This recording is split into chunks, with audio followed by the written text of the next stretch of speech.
మన పిల్లల్ని కొన్నిసార్లు మనం శ్రమ పెట్టకూడదని మనమే అన్ని పనులు చేసి వాళ్ళని అల్లారు ముద్దుగా పెంచుతున్నాం. దయచేసి అలా చేయకండి. ఎందుకంటే మీ పిల్లలతో మీరు ఎప్పుడు ఉండరు. వాళ్ళ బతుకు వాళ్ళు బతకాలి, వాళ్ళ కుటుంబాలు వాళ్ళు కట్టుకోవాలి, వాళ్ళు బిడ్డలను కని వాళ్ళు పెంచుకోవాలి.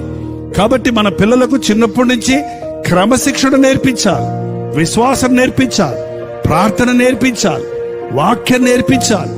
కష్టపడాలి, ఎవరి బట్టలు వాళ్ళు ఉతుక్కోవాలి, ఎవరి పనులు వాళ్ళు చేసుకోవాలి. అస్తమానం అమ్మ చేసి పెట్టంటే చాకరీ చేయబట్టే నువ్వు ఎంత మంచి తల్లివైనా, ఎంత ప్రేమ కలిగిన దానివైనా, నీవు అలా చేస్తే నీ బిడ్డలకు నష్టాన్ని కలుగు చేస్తున్నావు గాని మేలు.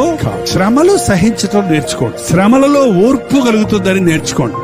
ఆయన కుమారుడై ఉండి తాను పొందిన శ్రమల వలన విధేయత నేర్చుకున్నాడు. చూసారా, యేసు ప్రభు విధేయత నేర్చుకున్నాడంటే దానికి మూలం ఏంటంట? శ్రమల ద్వారా విధేయత వస్తుంది.